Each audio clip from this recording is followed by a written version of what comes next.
Oke, pada kesempatan kali ini saya akan menjelaskan tentang keamanan dan kewaspadaan high alert medication. High alert medication terbagi menjadi dua, yaitu pemberian obat alert medication dan pengelolaan obat kewaspadaan tinggi atau high alert drugs laksanawan. Langsung saja, yang pertama pemberian obat alert medication. Pertama, membuat daftar obat-obatan yang harus diwaspadai, kemudian memberi label yang jelas pada obat yang diwaspadai, kemudian mencegah pemberian tidak sengaja seperti di rumah sakit, seperti di ruang IGD, OK, dan ruang bersalin. Kemudian membatasi akses masuk, hanya pegawai saja yang boleh masuk ke tempat obat-obatan, dan juga menempatkan obat-obatan yang terlihat mirip dan kedengarannya mirip tidak boleh diletakkan dalam satu rak atau disandingan berdampingan atau bersebelahan. Kemudian memantau pelaksanaan kebijakan dan atau prosedur, kemudian melakukan cuci tangan setelah prosedur tindakan.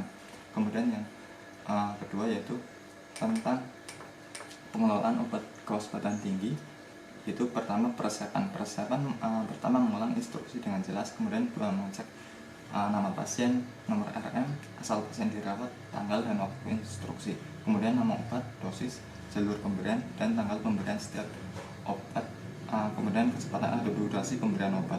Kemudian memahami secara tertulis instruksi dokter meliputi diagnosis, kondisi, dan instruksi penggunaan setiap obat kewaspadaan tinggi. Kemudian persiapan dan penyimpanan.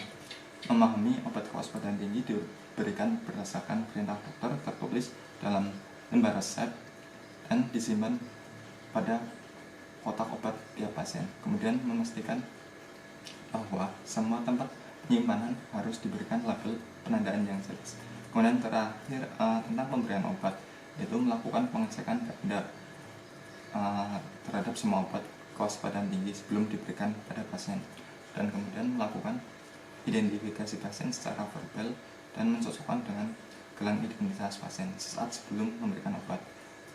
Kemudian menentukan dan memastikan bahwa kondisi klinis pasien benar-benar bersifat emergensi dan perlu ditata laksana segera sedemikian rupa sehingga pengecekan ganda dapat ditiadakan. Kemudian mengembalikan kepada depo farmasi rawat inap untuk diretur obat yang sudah tidak digunakan. Sekian dari saya tentang keamanan dan keselamatan dalam pemberian obat pada pasien. Sekian dari saya, terima kasih.